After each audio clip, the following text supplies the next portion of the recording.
The case of Alan Ruby. Oklahoma is known for its diverse landscape of forests and mountains, its cowboy heritage, the rich history of Native Americans, and its breathtaking natural scenery. Southwest of Oklahoma lies the town of Duncan, where the Ruby family made their home. John and Joy Tinker Ruby were a perfect example of a happy couple enjoying a fulfilling life in their hometown. The Ruby family owned and operated a local newspaper press agency, the Duncan Banner, for 3 generations before selling it in 1997. Years later, in 2013, they acquired another local publication, the Kiamichi County Chronicle.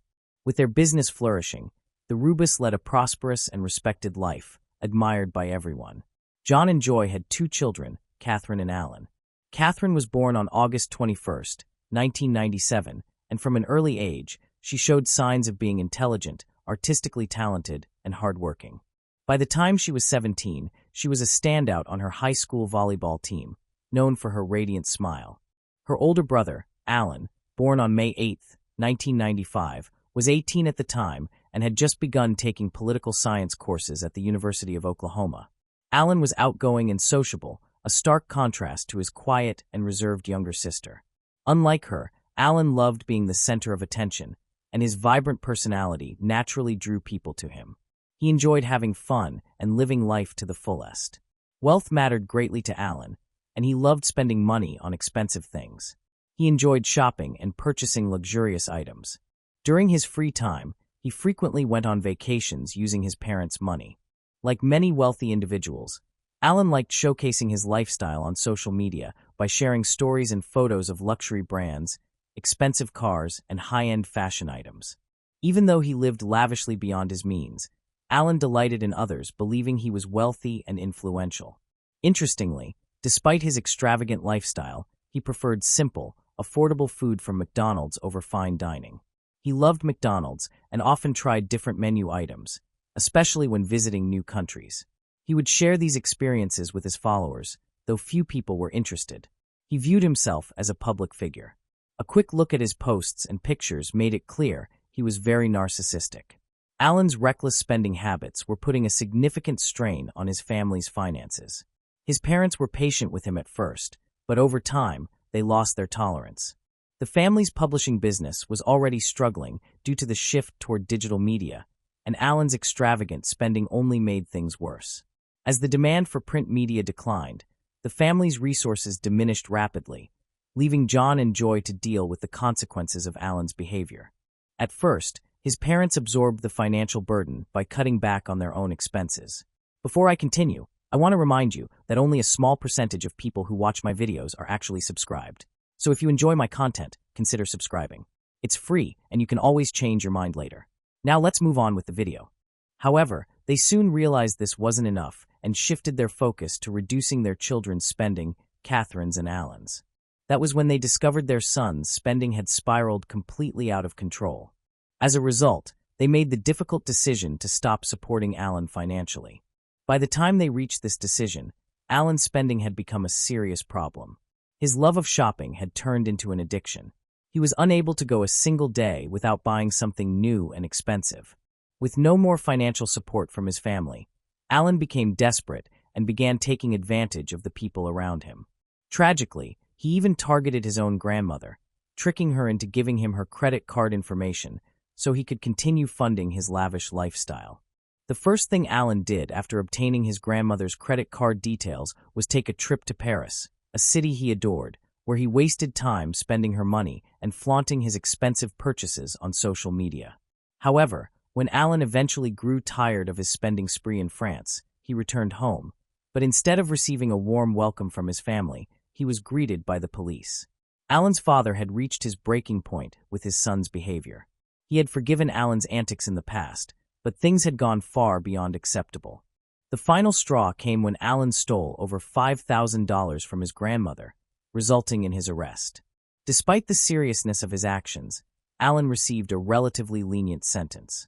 Rather than going to jail, he was placed on probation and required to pay back the money he had stolen. He also had to attend counseling sessions for substance abuse and alcohol use. Alan was given a second chance through a deferred sentencing program with a court date set for November 2014. However, This did not lead him toward any meaningful positive change. Instead of reforming, Alan's mindset shifted toward blaming others. He became increasingly resentful toward his parents, holding them responsible for taking away his financial freedom and luxurious lifestyle. Alan's life was not only affected by his family problems, he also struggled with severe financial difficulties. To maintain his extravagant lifestyle, Alan turned to loan sharks for assistance. After his costly trip to Europe and the loss of his family's financial support, he found himself deeply in debt to loan sharks. He had no means to pay back the large amounts he owed, which continued to grow by the day. As the interest on his debt kept increasing, his situation became even more dire. Alan's once comfortable and indulgent life was now falling apart. Faced with these financial difficulties, he felt compelled to take action. Desperate to maintain his extravagant lifestyle and avoid the consequences of his own behavior, he made reckless decisions. Alan developed a plan to obtain a large sum of money to solve his financial problems. He believed he could accomplish this by taking out life insurance policies on his family members and then waiting for them to die. However, there was a significant obstacle. His parents were young, healthy, and unlikely to die anytime soon. Nevertheless, Alan was desperate to access his inheritance and was willing to consider harming his parents and possibly his younger sister to achieve this. He believed his family had treated him unfairly and thought that by eliminating them, he could solve his problems and live freely without worry. On a Thursday in October 2014, John left home briefly to run some errands. This was precisely the opportunity his son Alan had been waiting for. While his father was away, Alan secretly took the family car keys, retrieved his father's handgun from the vehicle, and brought it back into the house. As he re-entered, he saw his first target, his mother Joy, sitting at the dining table, completely unaware of the danger approaching from behind. In a split second, Alan pulled the trigger, killing her instantly. After the first shot, Joy did not die immediately and fell to the ground, prompting Alan to shoot a second time.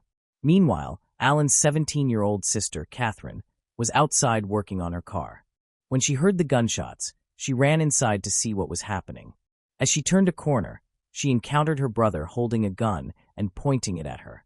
Before she could comprehend the situation, Alan fired his third bullet, and Catherine fell to the ground lifeless. For over an hour, Alan sat beside the bodies of his mother and sister, waiting for his father to return home. When John arrived, he was met with betrayal from his son, resulting in a severe and fatal injury. Witnessing his father collapse, Alan fired once more to ensure he was dead. By murdering the family members who had controlled his spending, Alan became financially independent. He could now spend money freely without interference from his parents. After killing his parents and sister, Alan destroyed the household security footage and took the murder weapon, leaving behind the remains of a once loving family. Concerns grew among John's co-workers when he missed work on Friday. Notably, he had been scheduled to cover the school football game, an event he always attended. When his co-workers tried calling his home, no one answered. Their worries increased when neither John nor his wife appeared at the newspaper office after the weekend, without any prior notice. On Monday, October 13th, at approximately 9 a.m., the Duncan City Police Department received a distress call from a housekeeper employed by the Ruby family. She reported in a panic that she had seen a horrifying scene in their home. Upon entering, she found the lifeless bodies of John, 50, his wife Joy, 48, and their 17-year-old daughter, Catherine, all appearing to have been killed. The housekeeper was concerned for the safety of the eldest child, Alan, who was nowhere to be found, fearing he may have been abducted after the family's murder. After eliminating his family and clearing the way for his inheritance, Alan traveled to Dallas, Texas with a friend to attend a football game and establish an alibi. They stayed at a luxury hotel, and Alan began posting pictures on social media as soon as they arrived. This was a deliberate attempt by Alan to avoid suspicion regarding the tragic incident that had occurred at his family's home. Despite the recent family tragedy, Alan went on a weekend trip with friends, presenting himself as carefree. Over the weekend, he posted numerous photos on social media, concealing the grim reality of his sister and parents' deaths at home, surrounded by dried blood. His friends noticed that he appeared cheerful the entire time, laughing and enjoying himself as if he had not committed a horrific crime. He appeared to be reveling in his newfound freedom, seemingly oblivious to the fact that he was on probation for previous theft charges, specifically stealing money from his grandmother. Moreover, his trip to Dallas from Oklahoma was itself a probation violation, rendering his attempt to establish an alibi there invalid due to the time gap between his hotel check-in and the tragic events at his family's residence. While police thoroughly searched the Johns' home for clues, Allen was reported missing. However, a critical part of the security system was missing: the backup disk that normally stored video recordings, making it more difficult for detectives to determine what had occurred.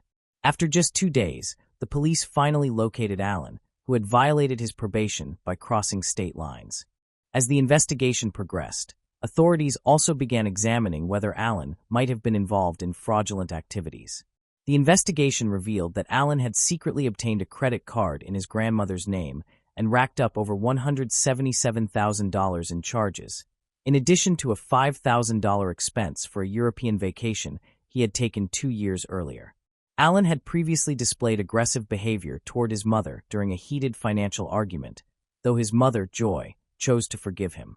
Law enforcement officials were shocked by the extent of Allen's deception to maintain his lavish lifestyle. Little did they know, the situation was about to worsen, especially now that Allen was in custody and fully aware of the family tragedy. Investigators viewed this moment as crucial, as Allen's reactions could reveal his guilt. The police carefully observed his behavior, noting his exaggerated displays of crying and sadness. However, authorities believed that his distress was not due to the loss of his family, but rather the loss of financial resources and social status. Detectives quickly became suspicious of Allen's involvement in his family members' deaths, seeing through his fake tears. His reactions only reinforced their suspicions that he was responsible. His emotional display appeared as though he realized that his reckless behavior was about to have consequences. He eventually admitted to premeditating the murders of his parents. Allen had tried to cover his tracks carefully to avoid capture, but his plan to mislead law enforcement ultimately failed. He confessed his entire scheme to the police, revealing that his primary goal had been to inherit his family's wealth. He was deeply in debt to loan sharks, owing $3,000, and claimed that severe threats from these creditors had driven him to desperation. Allen attempted to elicit sympathy from police, portraying himself as a victim. When questioned about the gun, he claimed he had thrown it into a nearby lake. Despite extensive searches by divers, the gun was never recovered in the lake. During the investigation, authorities discovered a storage unit rented under Allen's grandmother's name. Inside, they found the missing hard drive from his home security system and the gun, providing strong evidence against him. The unit also contained blue gloves with Allen's DNA. This evidence, combined with his confession, solidified the case against him. As Allen remained in custody without bail, prosecutors felt confident in their case. They considered Allen a danger to society due to the serious nature of the crimes he had committed against his own family, and they prepared to pursue a severe trial against him. Allen negotiated a plea deal to avoid the death penalty by pleading guilty to the murder of his family in exchange for 3 consecutive life sentences, a resolution accepted by the remaining family members. The revelation that Allen was responsible for the crime shocked everyone who knew the John family, a kind and respected household. The town was left reeling, deeply disturbed by the horrific acts Allen had committed. Many people, particularly Allen's friends, were in complete disbelief, unable to understand how his financial difficulties could have driven him to commit such a heinous crime against his own family. Allen's life has taken a drastic turn for the worse, leaving him isolated and disconnected from the world. Confined to a prison cell, he has lost contact with everyone he once knew. With no friends or loved ones remaining to turn to, he feels utterly and completely abandoned. Moving on to the next case.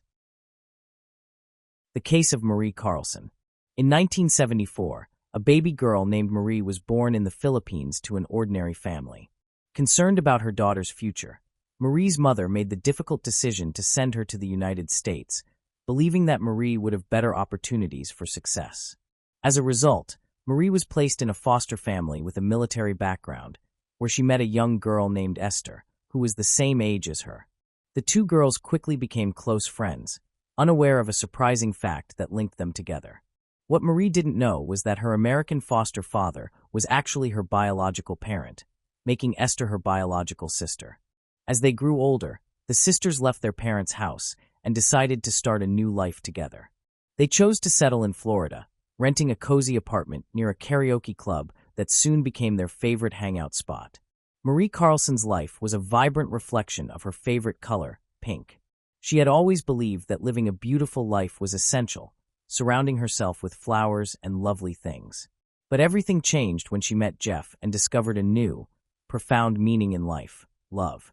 They quickly fell for each other, got married, and had a daughter named Paris, a name that symbolized the love and beauty they shared.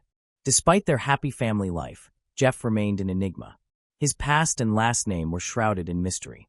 Meanwhile, Marie was driven to succeed in her career, setting her sights on joining the Federal Bureau of Investigation, FBI, and studying criminal law to achieve her goal.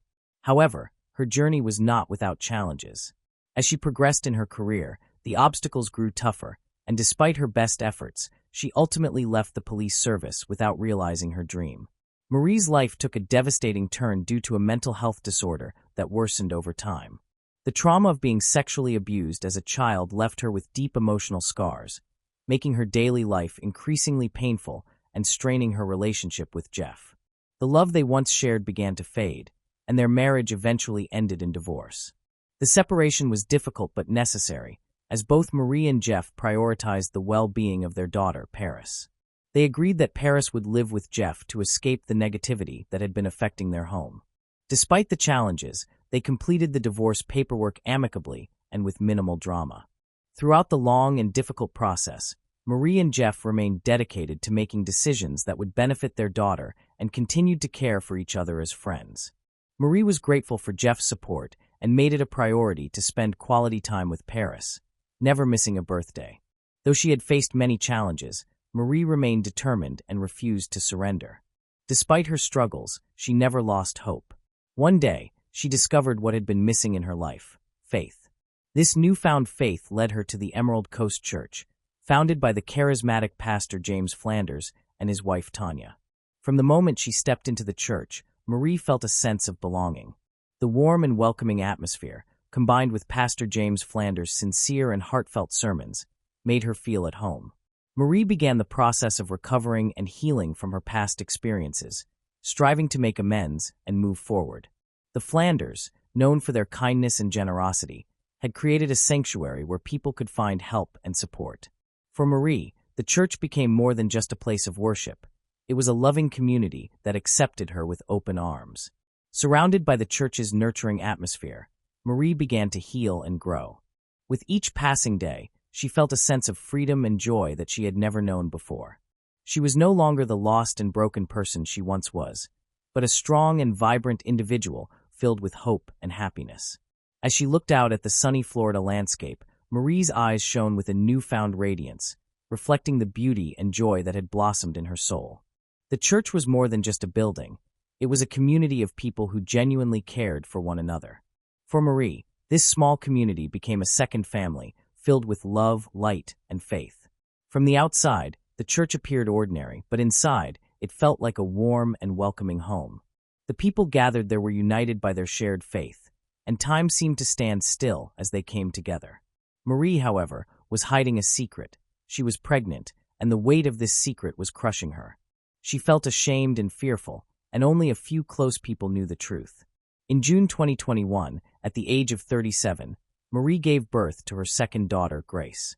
As the news spread through the quiet town, people began to wonder who the father of the child was. The truth was painful. The father was a man Marie had been dating briefly, but he had turned out to be abusive and hurtful. When Marie became pregnant, he disappeared without a word. Left alone and broken, Marie found solace in the church. The Flanders family and the local community showed Marie and her newborn daughter overwhelming kindness and acceptance. They provided a safe and nurturing environment, filling a vital need in Marie's life by becoming like a substitute family. Through their selfless support, Marie was able to find courage, optimism, and begin the healing process from the trauma of her past. Marie had been feeling trapped in her life, and just 3 months after giving birth to her daughter, she made a shocking decision that left everyone stunned. She posted a mysterious message on social media announcing that she was leaving not just her city, but also her family and friends behind. Marie had been secretly planning her escape, careful not to reveal her intentions to anyone, fearing they would try to talk her out of it. She only hinted at her dreams and expressed her love for her loved ones, making it clear that she was leaving for good. Her departure left many questions unanswered. Where was she going? What path would she take? And would she achieve her dreams? Marie's loved ones were devastated, worried sick about her safety and unsure of what to do next. Jeff, Marie's ex-husband, was particularly frantic and decided to contact the police to help find her. As the days passed, worry and fear for Marie's fate only intensified. Her sudden disappearance from Fort Walton Beach had barely stopped making headlines when a disturbing revelation emerged. She had left behind her 3-month-old daughter. This news sparked immediate concern from Marie's sister, Esther, who knew her siblings' devotion to her children. "This is out of character for her," Esther said, her voice shaking. "She's always been extremely protective of her kids." Those who knew Marie were shocked by her disappearance. As a mother, she had always been exemplary, particularly with her 7-year-old daughter, Paris. Marie's ex-husband, Jeff, was especially stunned when he learned that she had stopped visiting Paris, as they had been inseparable. Now, at 37, Marie had vanished without a trace. While she had the right to start anew, the police could not ignore the fact that she had left her young child behind. Analysts examining Marie's recent messages noticed a peculiar shift in her writing style. This led them to suspect that she might be under duress, or that the messages had been fabricated. An investigation was launched, which soon raised questions about her personal life, including the identity of Grace's father and the nature of their relationship with Marie. Even Marie's sister Esther was unable to confirm or deny these suspicions. The police were faced with a complex web of secrets surrounding Marie's disappearance, including the mysterious messages and the uncertainty about Grace's father. In an effort to clarify the situation, the authorities spoke with Tanya and James Flanders. They revealed that Marie had a history of temporarily disappearing without explanation. The Flanders also shared that Marie had been diagnosed with bipolar disorder, which could have contributed to her erratic behavior. A few weeks before she vanished, Marie experienced a severe depressive episode. She began taking medication but was forced to stop due to her pregnancy. Feeling extremely unwell, Marie asked the Flanders family to care for her daughter while she rested. After lunch, Marie lay down to rest while Tanya and Grace went out shopping. James stayed with Marie to keep an eye on her, but left briefly to go home. Upon returning, he was shocked to find that Marie and her car were nowhere to be found. The Flanders family immediately launched a search, scouring the streets and checking parking lots, but found no sign of her. Then James had an idea to check the airport, and to their astonishment, they found Marie's car parked there. Using the spare keys, James drove the car back home. When investigators examined the vehicle, they found no suspicious marks or evidence that could indicate Marie's whereabouts. They returned to the airport, hoping to review the parking lot camera footage, as it is standard procedure for the airport to retain such records. Investigators also hoped to find Marie's ticket, thinking it might contain her fingerprints, but the ticket yielded nothing useful. It was clean, providing no clues to aid in the investigation. A thorough search of Marie's car similarly turned up nothing, and the parking ticket contained no fingerprints. To complicate matters further, the cameras in the airport parking lot were not functioning on the day of her disappearance, leaving a major gap in the evidence. This setback left investigators uncertain whether Marie's disappearance was a tragic accident or a carefully orchestrated escape. As the investigation progressed, the police began to suspect that her disappearance might be more sinister than initially thought. They reclassified the case as a potential murder investigation and shifted their focus to the mysterious father of Marie's child, Grace. The police returned to the church, seeking answers about Grace's father and his possible role in Marie's disappearance. The church, where Marie had previously found solace, was rife with rumors and speculation. Parishioners whispered about Marie's secret and the plan she had been contemplating. It was revealed that Marie had struggled with depression and had once considered an abortion, but the Flanders family, eager to expand their family, had strongly opposed the idea. They had asked Marie to leave her baby with them while hypocritically offering assistance, secretly desiring a second child despite both being over 40.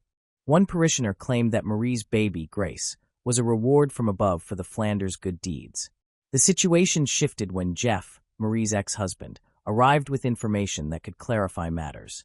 Though he was not the child's father, he revealed that he had noticed Marie's pregnancy and asked her about the father, to which she lied, claiming she was acting as a surrogate for the Flanders. Subsequent investigation, however, revealed the truth. Police interviewed Tanya's friends, also church members, and discovered that the father of the child was James, and the conception was natural. This revelation meant that Tanya, James's wife, had silently accepted the situation. The Flanders were summoned again for questioning, though only Tanya appeared. Tanya confirmed the information and explained that she had been present when the child was conceived, stating that everything occurred with the mutual consent of all parties involved. After Marie's disappearance, additional details about her relationship with James and Tanya emerged. Investigators learned that James had been intimately involved with both women, forming a relationship that went beyond infidelity into the realm of consensual polygamy. At one point, the trio even celebrated the child's birthday together, taking a photo of James, Tanya, and Marie posing as a happy family. However, the photo had been staged to mislead observers, suggesting that the celebration was solely for Tanya and that Marie was not involved.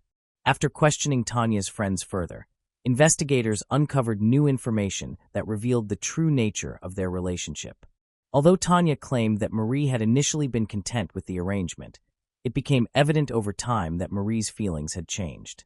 After the birth of her daughter Grace, Marie developed strong maternal attachments and grew hesitant to relinquish her child to Tanya. Friends reported that Marie's reservations fueled jealousy toward Tanya, generating suspicion that Marie might resist surrendering her daughter and possibly attempt to claim James for herself. These rumors quickly placed Tanya at the top of the suspect list. If Marie remained missing, Tanya would effectively resolve her problems, giving her the chance to raise Grace alone while maintaining her status as James's beloved wife. Yet, 2 months passed after Marie vanished without any leads emerging. Investigators worked diligently to unravel the mystery using the tools available at the time, including GPS tracking. Despite the limitations of 2011 technology, phone records and message logs were scrutinized to gather additional information. The data indicated that Marie had accompanied James to the airport while Tanya was absent. Around this time, Jason, a young priest who often represented James, came forward with information. He recounted a conversation he had overheard following Marie's disappearance, during which James expressed his distress and concern, stating that he might have to leave the country due to the situation, though he refrained from providing details, only mentioning that something terrible had occurred during Marie's severe depression. Prior to her disappearance, James had stayed with Marie at a clinic for a few days while Jason temporarily assumed his pastoral duties. Meanwhile, rumors about polygamy began circulating among parishioners, which shocked Jason. Upon James's return from the clinic, Jason confronted him about his relationship with Marie. James candidly admitted to maintaining romantic relationships with both Marie and his wife, Tanya, and disclosed that he and Marie had engaged in a heated argument before her disappearance that escalated into a physical confrontation. He maintained, however, that Marie had been alive and well at the time she vanished. Following this conversation, James resigned as pastor and subsequently relocated with his family, including Tanya and Grace, to Arizona.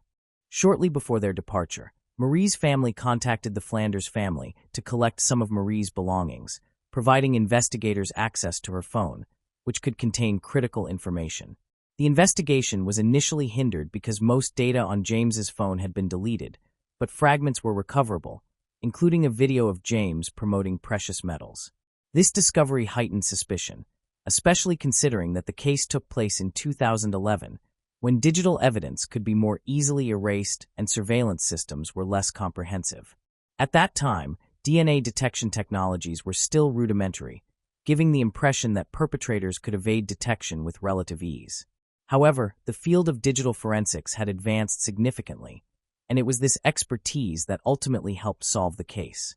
3 years after Marie's disappearance, new technology allowed investigators to recover data from phones and computers, granting access to messages between Marie and James that revealed disturbing aspects of their relationship.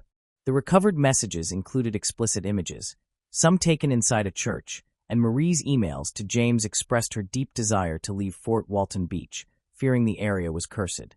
Her correspondence hinted at her desperation to escape with her child, Grace. These revelations set off a chain of dramatic events that exposed the Flanders family's darkest secrets. Flanders had once stated, "If someone spreads rumors or harms me, I want them to cease to exist." Given James' entangled situation, filled with fear and secrecy, it was possible he had acted on this ominous intent. Despite Marie's body not being found at the time, there was enough evidence to issue an arrest warrant for James on charges of second-degree murder. The prosecutor faced a formidable challenge in convincing a jury of James' guilt without the victim's body. Faced with uncertainty and mounting pressure, James and his lawyer made a drastic decision. He would reveal the location of Marie's body in exchange for being charged with manslaughter, a lesser offense with a more moderate sentence. After years of anguish, Marie's family consented to the arrangement. James disclosed the grim truth. He and Marie had a turbulent relationship, frequently arguing over her struggles with depression. During one intense confrontation, Marie physically lashed out, and in an attempt to calm her, James accidentally knocked her to the ground, resulting in her death. Overcome with guilt, James had attempted to revive her but was unsuccessful. Investigators eventually discovered Marie's body buried 5 feet underground in James' yard, wrapped in a blanket. The revelation shocked everyone, as the search had spanned years. James was subsequently convicted of manslaughter and sentenced to 15 years in prison, with the possibility of parole after 11 years. Tanya, James' wife, claimed she had been unaware of his actions and was profoundly shocked by the news. The delayed discovery of Marie's body hindered experts from determining the precise cause of death, influencing the investigation's trajectory. 5 years later, Marie's family and friends were finally able to lay her to rest, achieving a measure of closure. Her sister Esther may have sung a final tribute, honoring Marie's life and memory. Moving on to the next case. The case of Mindy Morgenstern. Mindy Morgenstern was born on April 29, 1984, in Bogota, Colombia. She and her sister were adopted by Eunice and Larry Morgenstern, farmers from New Salem, North Dakota, USA. The couple already had a biological daughter named Rebecca, but they wanted a larger family. They adopted a boy named Michael and later a girl from Colombia named April. When they discovered that April had a younger sister, Mindy, they decided to adopt her as well. This completed their family of 4 children, 3 of whom were adopted. Mindy was the youngest. Growing up on the farm suited Mindy perfectly. She enjoyed horseback riding and playing basketball. She helped her parents with farm work and was skilled enough to drive a tractor. After high school, Mindy relocated to Valley City and embraced college life. Her outgoing, cheerful personality allowed her to make friends quickly. She balanced her studies with a part-time job as a waitress at a local restaurant. Her future had looked promising, but her plans and dreams were shattered. Mindy's friends, Tony Ballman and Danielle Holmstrom, became concerned when she failed to answer her cell phone and did not return their calls on September 13, 2006. They decided to visit her apartment to check on her. Upon arrival, they noticed Mindy's car parked in the lot, and Tony went up to the second floor to knock on her door. When no one answered, Tony entered the unlocked apartment and found it dark inside. After taking a few steps, he stumbled upon something on the floor. Turning on the light revealed the lifeless body of Mindy with visible injuries on her neck. Tony was shocked and immediately ran outside to call Danielle, who was waiting in the car. The two re-entered the apartment, confused and trying to make sense of what they saw. Mindy's body showed signs of knife wounds on her neck, and an empty bottle of cleaning agent lay nearby. The strong odor of the cleaning agent filled the entire apartment. Danielle quickly called 911 to report the discovery of her friend's body. Hearing the noise, a neighbor living on the same floor came to investigate. He walked up to Mindy, checked for a pulse, and after a few moments, confirmed to Tony and Danielle that their friend was deceased. Soon after, the police arrived at Mindy's apartment and were immediately struck by the strong smell of cleaning agent. Upon entering, they found Mindy's body lying across the living room floor with a belt wrapped around her neck and a broken knife lodged in it. The handle of the knife lay next to her. It was evident that the perpetrator had attempted to destroy evidence using the cleaning agent, but fortunately, some evidence remained. Forensic experts discovered skin particles under Mindy's left-hand fingernails, indicating that she had resisted and scratched her attacker. As investigators worked to determine the motive behind the attack, they quickly ruled out robbery. Mindy's purse, phone, wallet, and cash were still clutched in her right hand, and her jewelry and other valuables were untouched. The scene suggested that Mindy had been attacked the moment she entered her apartment with a basket of clean laundry, which was found next to her body. There were no signs of forced entry on the front door. This suggests that the person who attacked Mindy may have known her or had entered the apartment immediately after her. The following day, detectives faced the difficult task of informing Mindy's family of her death. Her parents, brother, and sisters were devastated by the news. The family could not think of anyone who would want to harm Mindy, as she was well-liked by everyone. Furthermore, none of her friends had any problems with the law. Tony and Danielle, friends of Mindy, told investigators that they were not the only people in the apartment.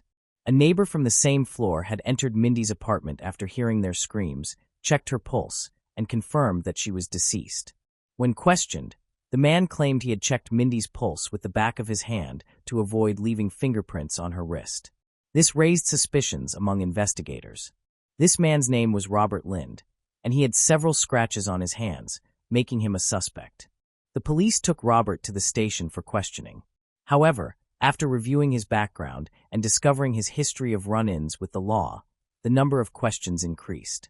The police asked about the scratches on his hands, which he claimed were work-related injuries, explaining that his job working with steel often resulted in such scratches. When questioned about his activities on the day of the incident, Robert stated he had been at work from 7 a.m. to 5:30 p.m. Robert's boss verified this information, and added that employees working in the same industry as Robert often have scratches on their hands due to the nature of their work. Despite his alibi, investigators did not clear Robert as a suspect and requested a DNA sample, which he agreed to provide. The sample was sent to the lab for comparison with DNA found under Mindy's fingernails. The police interviewed Mindy's friends, but found no leads. Everyone reported that Mindy had no conflicts with anyone.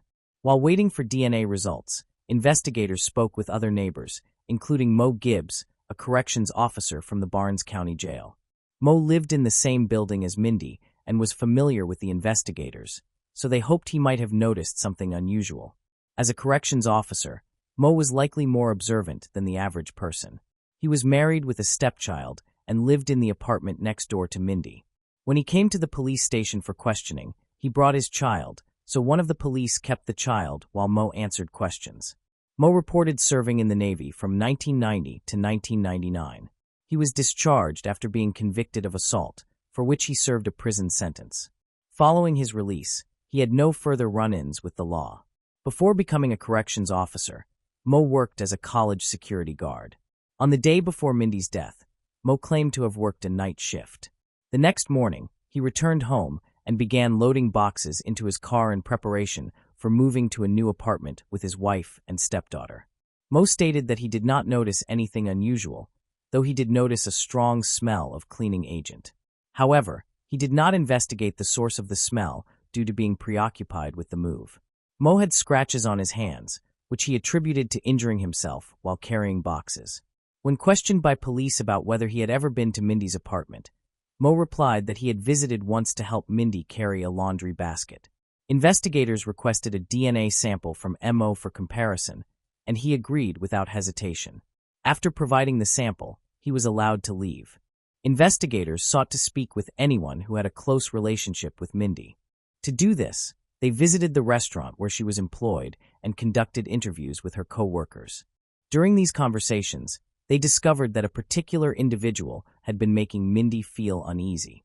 This person, a regular at the restaurant, resided in a nearby trailer and frequently visited the establishment. His behavior was described as peculiar, and Mindy had expressed discomfort when he was around. The man in question was identified as Ralph. When questioned by the police, he denied any involvement in Mindy's death, claiming he had no knowledge of who she was. According to Ralph, he had never had any disputes with anyone at the restaurant. Although Ralph did not have an alibi, he willingly provided a DNA sample. The police then sent this sample to a laboratory for comparative analysis. Next, investigators spoke with Jordan Rand, Mindy's boyfriend of over a year. He and Mindy shared a similar background, both coming from local farming families, and had met at church. Jordan had a clean record and a good reputation in town. He appeared dedicated to Mindy, often taking her to his family's home to spend time together. However, Mindy's parents reported that Jordan would sometimes arrive unannounced at their farm, asking to see Mindy. They sensed he might be jealous, but did not think he was capable of harming their daughter. Jordan went to the police station immediately after being asked to do so. He was cooperative and honest in his responses to the investigators' questions. According to Jordan, he had spent time with Mindy the day before her death, going shopping and visiting a video rental store together. The next day, Mindy called him at 10:45 a.m., which turned out to be the day of her death. What struck Jordan as unusual was that this was the only call they exchanged that day. Normally, Mindy would call him about 10 times a day, but on that day, there was only that one call, and when he tried to reach her later, she didn't answer. Jordan assumed she was busy and would call him back, but unfortunately, that never happened. Jordan also provided details about his activities at the time of Mindy's death, stating that he was working on his family's farm. The investigators requested a DNA sample and asked him to undergo a polygraph test, to which he agreed. However, during the polygraph test, Jordan was very nervous, so the test results were unclear. Despite this, the police released him, sent his DNA sample for analysis, and began verifying his alibi. Kyle Kia, Mindy's ex-boyfriend, was also a potential suspect. They had broken up over a year before her death, but something unusual occurred after the breakup. Kyle met Mindy when she was a freshman. They dated for 2.5 years, during which time Kyle regularly visited Mindy's family farm. Her family adored him and treated him like one of their own. Mindy loved Kyle deeply and thought they would eventually get married. However, their relationship ultimately ended without a wedding. When questioned by investigators, Kyle recounted the story of his time with Mindy, describing how they first met and the intense attraction they felt from the very beginning. He characterized their 2.5-year relationship as full of ups and downs, noting that he and Mindy began arguing frequently. After completing his university studies, Kyle needed to move forward with his life and relocated to a new area about an hour's drive from Valley City. This move worried Mindy, who feared Kyle might find someone else, as maintaining a long-distance relationship can be challenging. According to Kyle, he chose to end the relationship because of these difficulties. Following the breakup, Mindy attempted to reconcile with Kyle, but he said he had started seeing another girl and subsequently ceased communication with her. About 7 months before Mindy passed away, she went to Kyle's house to talk to him. Kyle insisted he had nothing to discuss and asked her to leave. The conversation ended with Mindy upset and departing, marking the last time they spoke. Kyle's demeanor changed a few days after Mindy's death while sitting in the interrogation room. He expressed regret over his actions and revealed that Mindy had been in contact with his father, Rodney Kia, which he found unusual. According to Mindy's friends, Rodney would call her multiple times a day, sometimes reducing the frequency to just a few calls a week. Kyle believed his father had become overly attached to Mindy. At one point, he asked his father to cease communication with her. He also mentioned that his mother discovered the frequent calls and was upset, telling Rodney that it was inappropriate. Despite this, the Kia family had genuine affection for Mindy, and her communication with Rodney may have been a way to maintain a connection with Kyle. The police investigated Mindy's voicemail and discovered a message from Rodney left after her death, in which she was crying and apologizing for what had happened. This close relationship between Rodney and Mindy raised suspicions, prompting the police to call him in for questioning. They asked Rodney about his attachment to Mindy, his son's 22-year-old ex-girlfriend. Rodney acknowledged that the relationship was unusual, but explained that he had grown fond of Mindy while she was dating his son, Kyle. He said he liked Mindy because she reminded him of his wife when she was young. Initially, their discussions were about Kyle, but their conversations and texts soon expanded to other topics, and this continued even after his wife discovered the correspondence. Rodney stated that he and Mindy spoke frequently, sometimes up to 20 times a week, with Mindy usually initiating the calls. He described their relationship as paternal, considering her like a daughter, and said he was shocked by her death. He left a voicemail message for investigators, wanting to speak to Mindy one last time. However, these emotional messages only heightened suspicions regarding Rodney's intentions. Although investigators doubted there had been a romantic relationship between Mindy and Rodney, they considered the possibility that he had become dangerously obsessed with her. Rodney voluntarily provided his DNA to the police and explained that he had been working on his farm with his 2 sons from 7:30 a.m. until the evening on the day of the murder. His family corroborated his account, so investigators released him. Nevertheless, Rodney's DNA was sent to a laboratory to compare with the skin cells found under Mindy's fingernails. As the search for Mindy's killer continued, residents of Valley City grew increasingly fearful for their safety.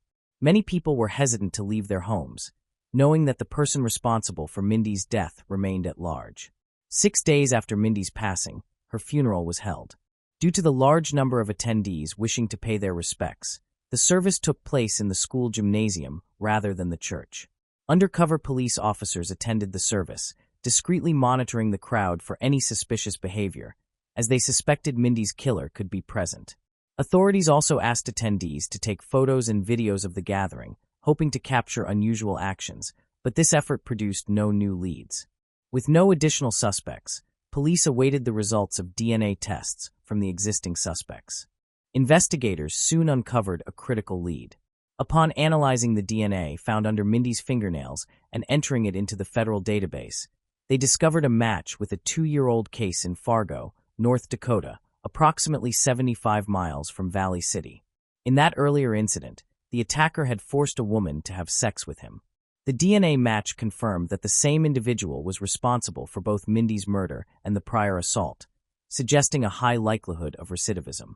This revelation placed significant pressure on law enforcement to apprehend the suspect before another victim was harmed.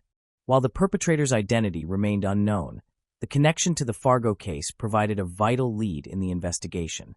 Police investigating Mindy's case interviewed a 22-year-old woman from Fargo who had been attacked in the previous case.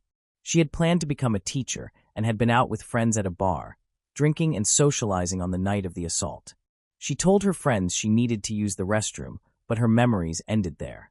When she regained consciousness, she found herself pinned to a mattress in an unfamiliar apartment with a man she did not know on top of her.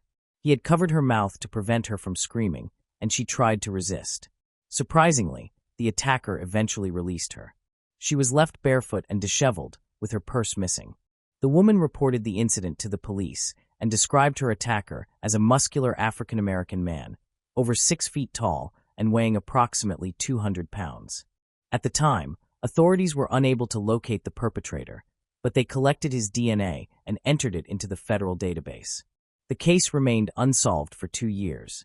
It was later discovered that the same individual had committed another attack, this time resulting in death. In the ongoing investigation of Mindy's murder, police collected multiple DNA samples and sent them to the laboratory for detailed analysis. After conducting more detailed analysis, the lab experts found a match. The DNA belonged to one of the individuals who had voluntarily provided a sample. Surprisingly, the match was not Mindy's ex-boyfriend Kyle or his father Rodney, who had initially raised suspicion. Instead, the DNA from the skin found under Mindy's fingernails belonged to 34-year-old Mo Gibbs. He worked as a corrections officer at the Barnes County Jail. Mo had undergone a significant transformation in his past, having moved from being a member of the Crips gang in Central California to serving in the U.S. Navy. He had been married with children, but got divorced and later relocated to Valley City. Before becoming a corrections officer, Mo worked as a college guard. Mo had been employed at the Barnes County Jail and was known to the investigators handling Mindy's case. As he appeared to be a decent individual, it came as a shock when his DNA was found under Mindy's fingernails. The investigators devised a plan to bring Gibbs in for questioning without arousing his suspicion. They contacted him, stating they needed to ask a few more questions, all while keeping him under discreet surveillance in case he attempted to flee. Mo arrived at the police station on time, unaware of the true purpose of the interrogation. Before revealing the DNA evidence, the police offered Mo the opportunity to take a polygraph test. He agreed and responded to all the questions, but there were some indications that he was lying. Despite this, Mo maintained his innocence in Mindy's death. When informed about the DNA match, Mo remained surprisingly calm, continuing to deny any involvement in Mindy's murder. However, when told that his DNA also linked him to a case in Fargo, his demeanor changed, and he smiled but said nothing. The evidence collected was sufficient to arrest Mo Gibbs. He was handcuffed and charged with the murder of Mindy Morgenstern, followed by charges related to the Fargo case. After his arrest became public, 5 female prisoners came forward, alleging that Mo had coerced them into sexual relations while he was on duty. As a result, Mo faced 6 additional charges. It may seem unusual that someone with a prison record was hired as a college guard and later as a corrections officer at Barnes County Jail. However, Mo Gibbs' employers were unaware of his real identity. He had changed his name from Glendale Morgan Jr. to Mo Gibbs before applying for these positions. While serving in the Navy, Mo was involved in a drive-by shooting and subsequently spent over 5 years in prison. During his trial, Mo's attorneys proposed a theory to explain how his DNA came to be under the victim's fingernails, Mindy. They suggested that she may have touched the same door handle as Mo, thereby transferring the DNA. The defense further suggested that Mindy's boyfriend, Jordan, could have been responsible for harming her. Mo pleaded guilty to charges, except those directly connected to Mindy's death. Notably, neither his fingerprints nor DNA were found on the knife that caused Mindy's injuries. Prosecutors attributed this absence of evidence to the use of a cleaning agent, which they believed had removed all traces. The prosecution's theory stated that Mo had entered Mindy's apartment immediately after she did, intending to coerce her into intimacy. When she resisted, he lost his temper and murdered her. In an attempt to remove any evidence, he then doused the area with a cleaning agent.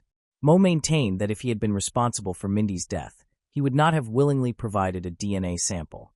On July 12, 2007, the jury was unable to reach a unanimous decision, resulting in the trial being postponed for 4 months. During the retrial, prosecutors were better prepared and presented DNA experts to counter the defense's argument. The defense argued that Mo's DNA was found under Mindy's fingernails due to accidental contact with a door handle. However, experts testified that the amount of DNA present could only have come from intense physical contact. Additionally, Mo's cellmate testified that he had confessed to the crime and had even expressed a desire to commit the same crime again if given the opportunity. After deliberating for 27 hours, the jury delivered a guilty verdict on November 20, 2007. When given the chance to speak before sentencing, Mo Gibbs, 35, maintained his innocence and expressed sympathy for Mindy's family. He sent his condolences and prayers to Mindy's family. He added that it was horrible, that it should never have happened, and that he was sorry it had happened. The judge found the evidence against Gibbs to be overwhelming, showing that he had strangled and stabbed Mindy and then poured detergent over her face and body. The judge also denied Mo's request for a new trial. Mo Gibbs received a life sentence without the possibility of parole for the murder of Mindy Morgenstern. He was also sentenced to 12 years for assaulting a woman in Fargo and an additional 15 years for other charges. Mo Gibbs is currently serving his sentence at the North Dakota State Penitentiary in Bismarck. After sentencing, Mindy's mother, Eunice, addressed Mo, stating that she forgave him, but she would never forget what he did to Mindy. Moving on to the next case. The case of Rebecca Gould.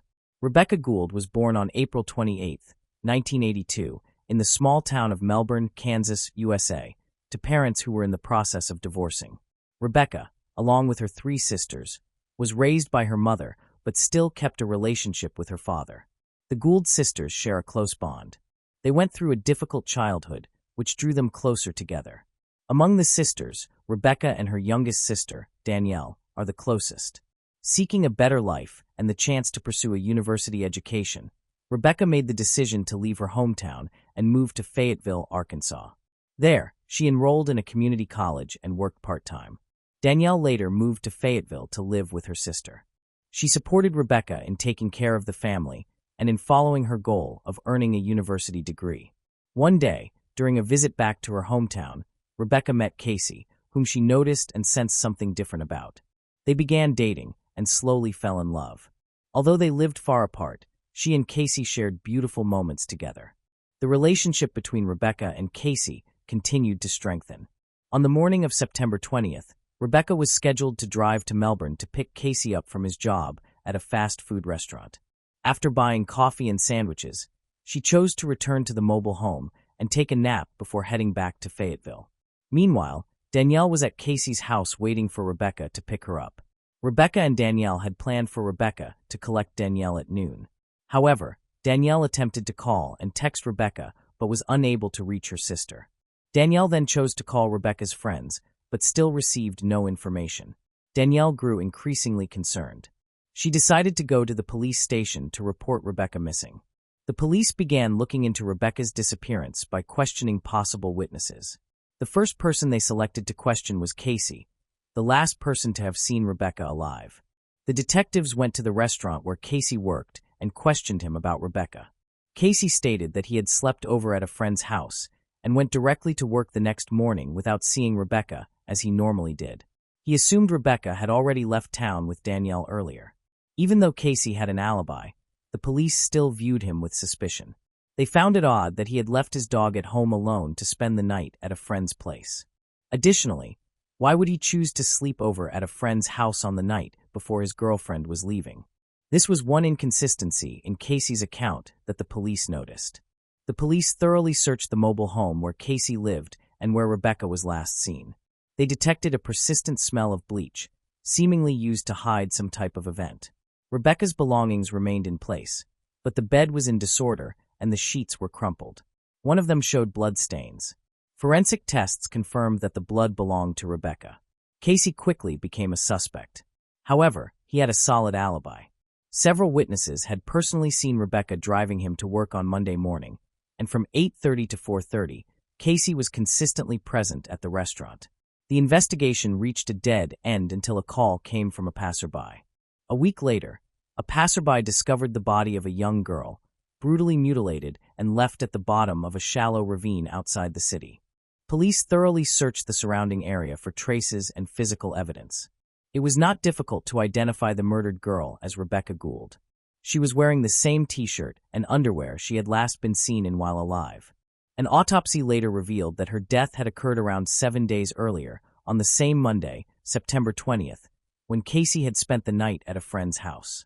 Investigators found signs of severe beatings on Rebecca's body, including multiple bruises, a broken nose, and a fractured skull. Particularly notable were 2 blunt force injuries to the head. These were clearly fatal. The shape of these injuries matched the shape of the missing leg from the piano in Casey's mobile home. Police believed it may have been used as the murder weapon, but they were unable to locate it. The autopsy details revealed the horrific brutality inflicted by Rebecca's killer. Besides the injuries to her head and neck, she also displayed signs of strangulation. A broken hyoid bone indicated a prolonged and violent strangulation. At the same time, there were no signs of resistance or self-defense, suggesting that the attacker may have been someone she knew who struck her from behind. The absence of indicators of sexual assault also suggested that rape was not the motive for the murder. Detectives continued to look into Casey, Rebecca's boyfriend. Several witnesses recalled that Rebecca had spoken about wanting to end her relationship with Casey because she was tired of his constant arguments and controlling behavior. Casey's excessive possessiveness became more evident, especially after Rebecca moved to another city for her studies. However, Casey's alibi forced the police to search for additional leads and suspects. Over time, many individuals connected to Rebecca were investigated, but without success. Rebecca Gould's murder went cold. But in the late 2010s, an unexpected development emerged. A podcast series dedicated to Rebecca's case drew the attention of a man who claimed to possess valuable information about the murder. The anonymous witness spoke of a confession he had heard, saying he had worked with Casey, the victim's boyfriend, many years earlier. At one point, after drinking, Casey reportedly blurted out that he had killed Rebecca. The witness said Casey confessed to the crime when he was drunk. However, what raised suspicion was that the witness had stayed silent for many years and only spoke up when his relationship with Casey had become strained. Investigators initially approached the witness's testimony with skepticism. They suspected the man might be using his account as revenge and attempting to frame Casey. However, they could not dismiss his statement entirely. They decided to continue investigating and search for additional evidence. After more than a month of inquiries, the detectives still had not gathered enough evidence to charge Casey. Yet they felt the answer was close. They decided to focus on people associated with Casey. Particular attention was directed toward William Miller, Casey's cousin, who had arrived in town shortly before the murders. At first, William appeared to be a minor figure, but as detectives pieced together the events, his role in the case began to grow clearer. William had left the United States after the murder and moved to the Philippines. This aroused the detectives' suspicions. However, because the Philippines did not have an extradition treaty with the United States, questioning William became impossible. The investigators could only hope that William would eventually return to the United States and come under their scrutiny. In the meantime, they found information on social media. William had joined a discussion group about the case and began commenting on posts. He described the area where the mutilated body was found with surprising precision. William's behavior heightened suspicions. Detectives felt they were getting closer to solving the case, but they still needed additional evidence to formally charge William. Why would someone who had been living on the other side of the world for years suddenly become so engrossed in the details of a tragedy that had occurred so long ago? Moreover, William's accurate description of the case details was almost startling. William Miller eventually returned to the United States 16 years after Rebecca Gould's disappearance. Investigators finally had the chance to ask him some crucial questions. The police had previously attempted to reach him after receiving a tip from the community. They suspected he might have some connection to Rebecca. Investigators began by asking him about his life, especially his time in the Philippines. William did not hide the fact that he was wealthy. He owned a large farm with a family and various animals. During the conversation, he also discussed his relationship with Casey. He denied seeing Casey on the night before Rebecca vanished, but he also unintentionally revealed that he had witnessed an argument between Casey and Rebecca. Investigators sensed that he possessed important information that he could not disclose because of legal constraints. William reluctantly added that he had never seen Rebecca again, alive or dead. This statement became an important clue for the police, as they realized that details about Rebecca's death had never been released publicly, making William's knowledge highly suspicious. Investigators decided to use a tactic to test William. They brought photos of William's car taken in 2004 into the interrogation room and claimed that there was blood on the gas pedal matching Rebecca Gould's. Hearing this, William grew nervous and began stumbling through his statements. He offered several implausible versions of events, including seeing a stranger in a white van near Casey's mobile home and accidentally witnessing a robbery. These strange stories only strengthened the impression that William was hiding something. Finally, William stated that he was ready to reveal the entire truth. He recounted that on the morning of September 20th, 2004, he had gone hunting and stopped by Casey's mobile home to borrow a cell phone.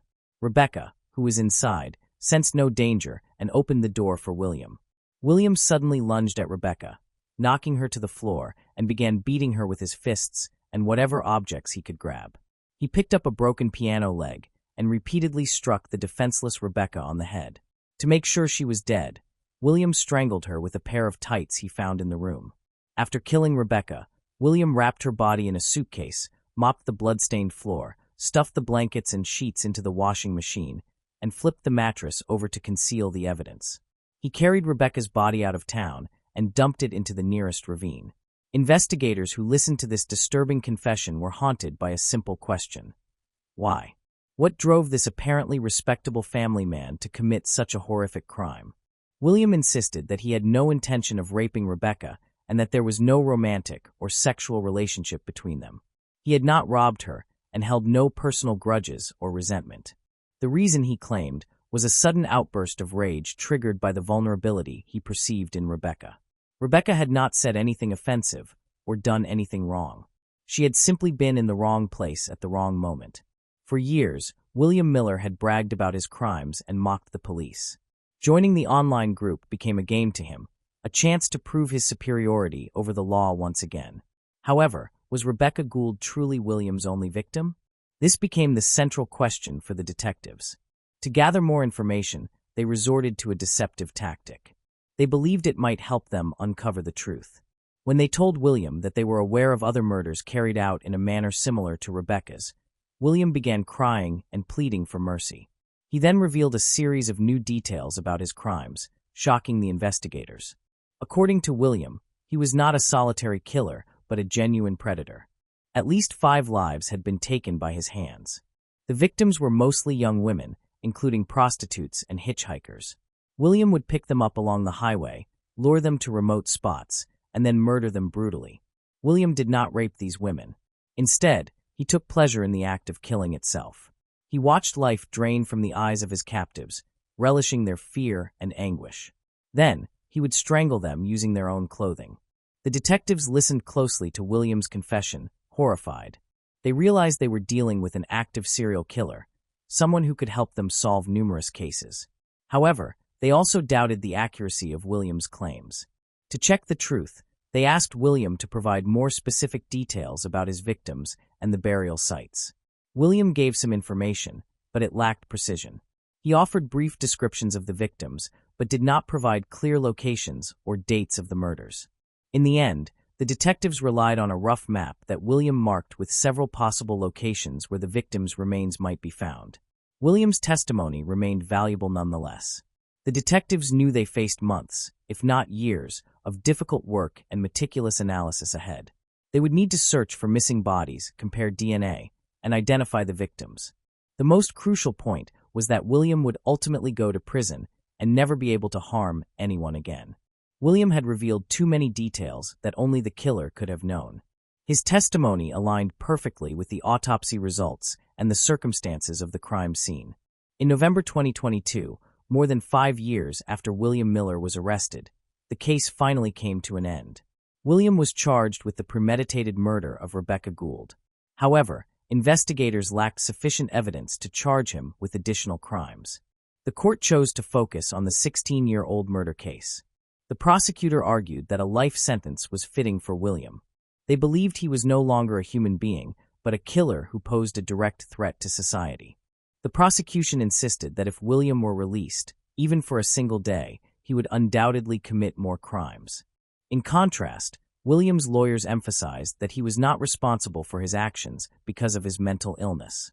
They urged the jury to show sympathy for their client and allow him to be treated in an appropriate psychiatric facility. In the end, the court found William Miller guilty of first-degree murder. He received a 40-year prison sentence with the possibility of parole in 25 years. If William were released, he would be 72 years old. The verdict shocked the residents of Melbourne. Many protested that the sentence was far too lenient. In their opinion, a person who committed such a crime did not deserve any chance of parole. Some argued that the investigation had softened the crime and weakened the case in order to avoid affecting the clearance rate. Ultimately, William's conviction automatically exonerated Casey, whom many townspeople had long believed to be the true killer.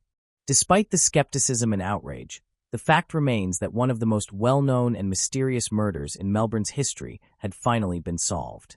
The real killer, a serial murderer and psychopath, was imprisoned not for life, but long enough to protect society from further victims. Although not all mysteries were resolved, Rebecca's family finally knew the truth. They could begin to heal their emotional wounds. Months passed after William Miller's arrest, and life in Melbourne slowly began returning to normal. Rebecca Gould's family is trying to cope with their grief. Her mother has found the strength to visit her daughter's grave for the first time in years. Her father has also taken out her childhood toys and photo albums, which had been stored in the attic for a long time. Rebecca's sisters have grown older and are trying to make up for lost time, calling one another frequently to share their grief. Rebecca's close friend, Casey, has decided to remain in Melbourne.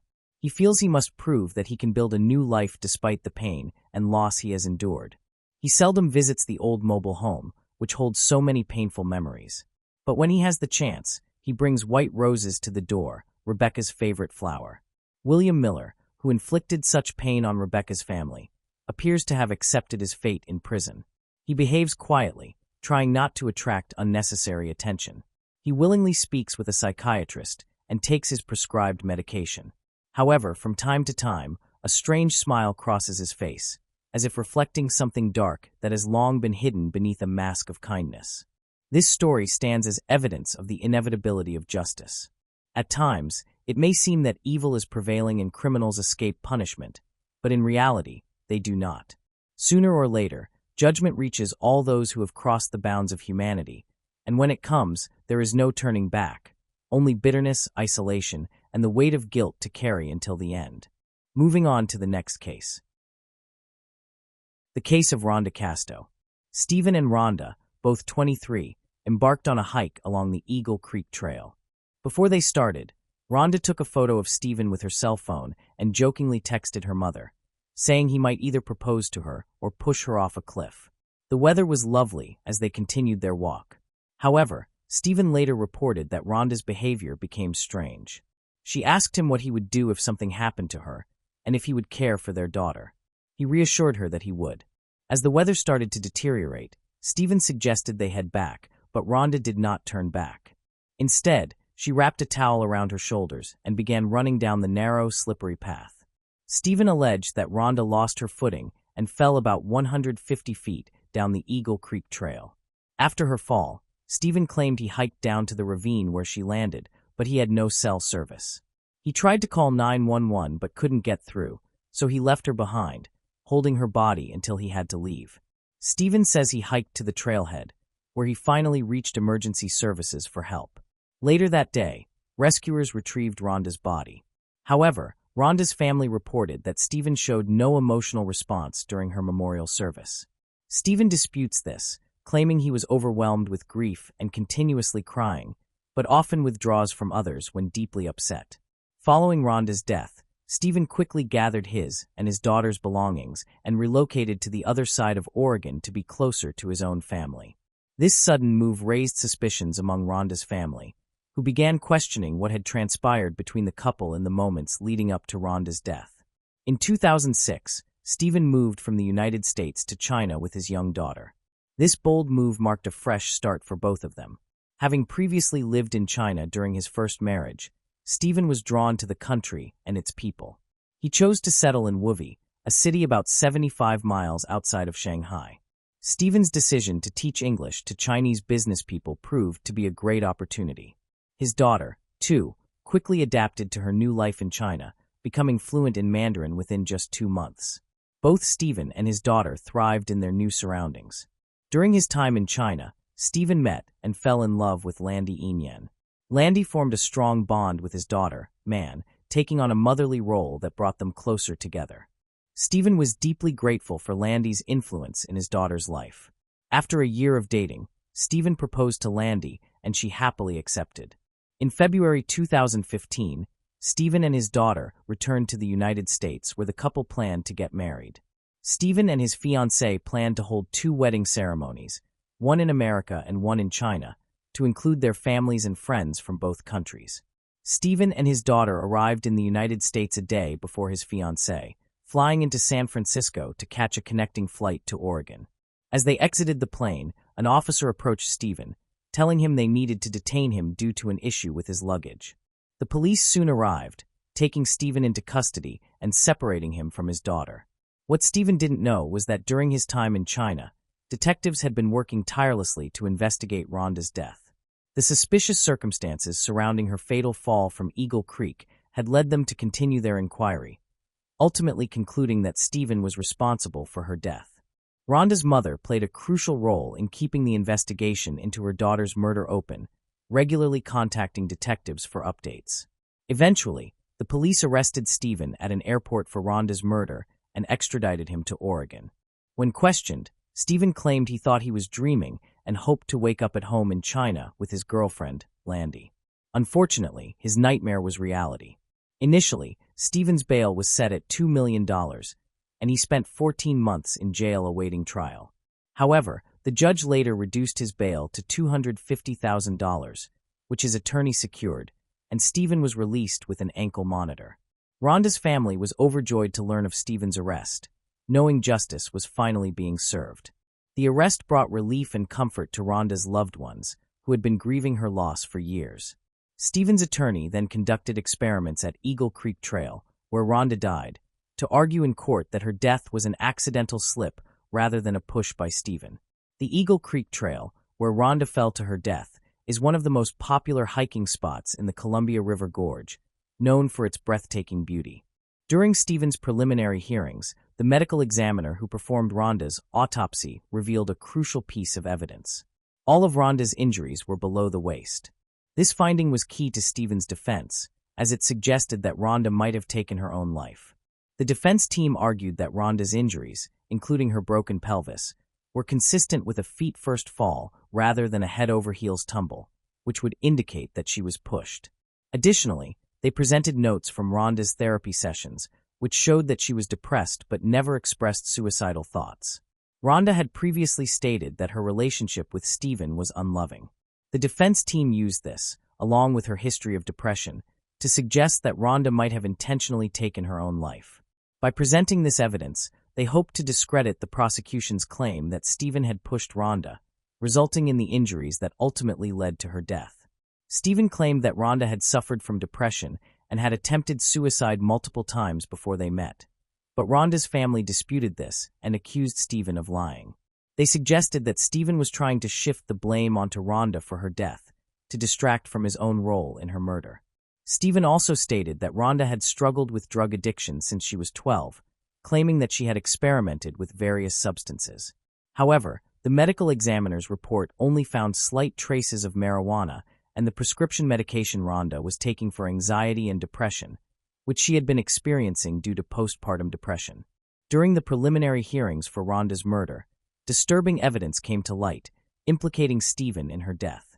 It was revealed that Stephen had been in a romantic relationship with Rhonda's 16-year-old sister, Melanie, despite being in his 30s. This discovery raised serious concerns, given the significant age gap between Stephen and the underage Melanie. The prosecution argued that Stephen's inappropriate relationship with Melanie, his girlfriend Rhonda's sister, could have been a motive for Rhonda's murder. Rhonda had discovered her husband's infidelity, leading to tension and a possible reason to kill her. After Stephen was arrested for Rhonda's murder, he was also charged with multiple counts of sexual assault and sodomy related to his relationship with Melanie. Before his murder trial in 2005, Stephen pleaded guilty to 2 counts of sexual abuse, admitting to having sexual intercourse with Melanie twice. However, he later claimed that he was forced into making this admission and that it was false. Stephen said he only pleaded guilty because it would allow him to fight for custody of his daughter, and he was desperate to get her back. In contrast, the state alleged that the relationship between Stephen and Melanie lasted for over 4 years. Stephen eventually admitted to having a sexual relationship with Melanie, Rhonda's teenage sister. Rhonda sent a text message to her teenage sister Melanie, expressing her negative feelings towards Stephen. In the message, Rhonda called Stephen a piece of garbage and accused him of using Melanie to hurt her. This suggests that Rhonda was aware of Stephen's manipulative behavior, which her mother confirmed. According to Rhonda's mother, Rhonda loved Melanie and wanted to repair their relationship, which had likely been damaged by Stephen's actions. Evidence presented in court revealed that Stephen's relationship with Rhonda was not as perfect as he claimed. Additionally, the court learned of Stephen's disturbing past, including a deviant sexual history. Specifically, it was revealed that only 6 months after the death of his daughter Rhonda's mother, Stephen was arrested and charged with 5 counts of sexual abuse for allegedly touching a 13-year-old girl. Stephen denied the allegations against him, but later confessed to sending inappropriate text messages and a photo to the victim, admitting his actions were wrong and pleading guilty to sexual harassment. In court, evidence presented included photos of Rhonda's bruised back taken by herself. Rhonda's friend testified that she had overheard arguments between Rhonda and Stephen when they were on the phone. Additionally, Stephen's ex-wife testified that he had previously attempted to harm her. Despite denying the allegations, Stephen was not charged in China. Rhonda's family, however, remains convinced that Stephen was responsible for her death, believing he was motivated by a life insurance policy he had taken out on her, which he had recently increased. Her mother shared her concerns, revealing that Stephen had suffered significant financial losses from day trading the previous year and was struggling financially. Additionally, those who knew Rhonda well can confirm that she adored her 9-month-old daughter, and it's unthinkable that she would have ended her own life by jumping from Eagle Creek in May 2017. Rhonda's family was stunned to learn that the state had reached a settlement with the defense, resulting in Stephen pleading guilty to criminally negligent homicide, a lesser charge than murder. Despite believing that Stephen had murdered Rhonda, the state's case was weak due to a lack of physical evidence proving he had pushed her from the Eagle Creek Trail. Stephen received credit for time served while awaiting trial, but was required to remain on parole for 3 years. After his release, Rhonda's family and friends felt that justice had not been served, believing Stephen should have faced harsher consequences for his actions. At Stephen's sentencing hearing, Rhonda's sister delivered an emotional impact statement, condemning Stephen for destroying their family and causing immense pain and sorrow. Rhonda's mother also spoke, expressing her bewilderment and frustration, saying that Stephen's actions had shattered their family and left them heartbroken. Stephen said he didn't push Rhonda, but took a deal because he was running out of time to regain custody of his daughter. He claimed he was willing to accept the consequences for his actions to protect his child. However, Rhonda's family and friends didn't believe him. In a 2018 interview, Stephen made a shocking claim about Rhonda's death. He said that when he found her on Eagle Creek Trail, she was still alive.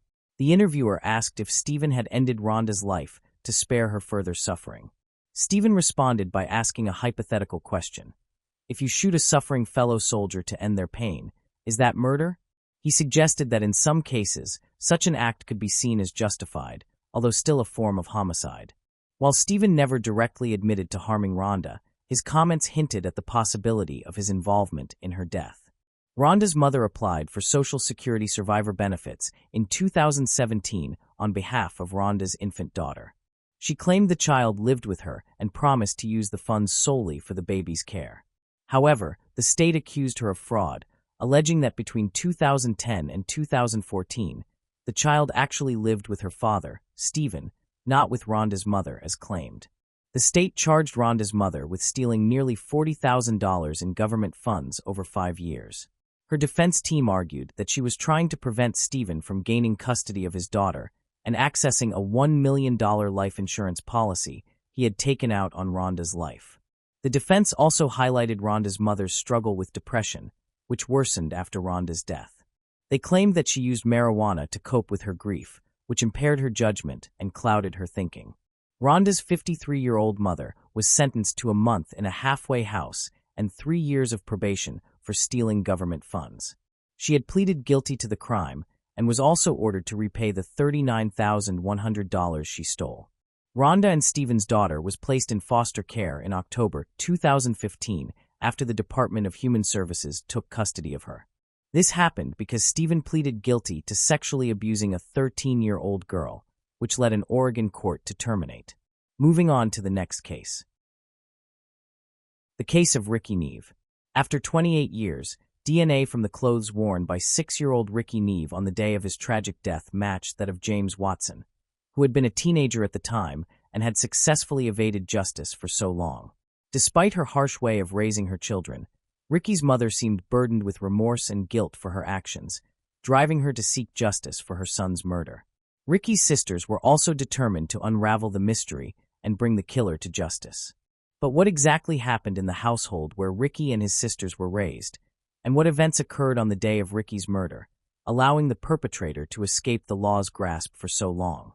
Ricky Lee Harvey, also known as Ricky Neve, was born on March 4, 1988, in the city of Peterborough, located in the county of Cambridgeshire in England, to Trevor Harvey and Ruth and Greg. Ruth's life had been marked by turmoil from an early age, having been placed in foster care at the mere age of 2. Her younger brother, who had been born blind at the age of 1, had already been placed in foster care. She endured a difficult journey through various foster homes before returning to her parents' care, forever changed by the abuse and insults she suffered while in foster care. Her empathy and affection gradually diminished over time, which was an observation made and reported by her mother to the authorities, a struggle that Ruth's mother had been dealing with for quite some time. Tragedy struck again when Ruth's parents took their own lives in a suicide pact, leaving her to face the world alone once more. At 16, she met Trevor Harvey, settled in Cambridgeshire, and gave birth to their first child, Rebecca Maria Harvey, in 1986. They had their second child, Ricky, 2 years later. Their happiness was short-lived, as Trevor and Ruth separated when Ricky was only 3. Ruth soon met Dean Neve, married him, and welcomed their first daughter together, naming her Rochelle Neve. The family later moved into the Wellander estate in Peterborough in 1992.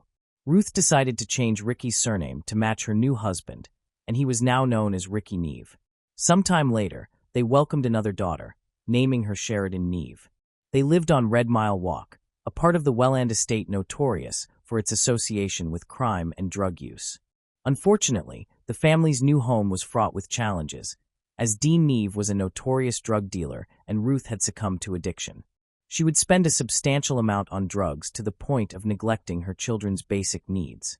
Ricky and his sisters often wandered the estate without proper care, food, or clothing, drawing concern from neighbors who bravely reported the situation to social services. Ricky took it upon himself to care for his siblings when they were hungry, often stealing small items from shops to feed them. He loved cleanliness and ensured they were clean by running a bath for them. Dean was rarely at home, and Ruth frequently blamed Ricky for his absence, claiming he was always away, as she harbored resentment toward her stepson.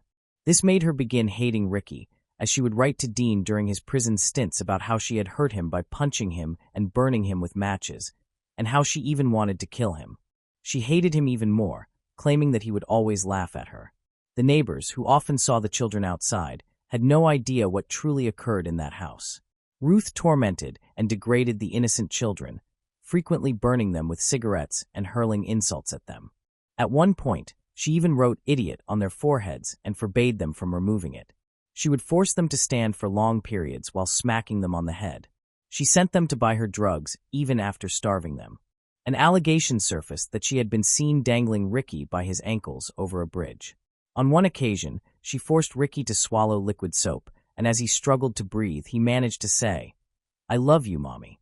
She would strangle the daughters to unconsciousness and even beat them with a hairbrush until it broke. They were even locked naked in rooms full of urine. The children tried to gain the attention of their neighbors, often in vain, as their cries went unheard. Ricky was placed on the at-risk register after Ruth repeatedly warned child services that she would kill him.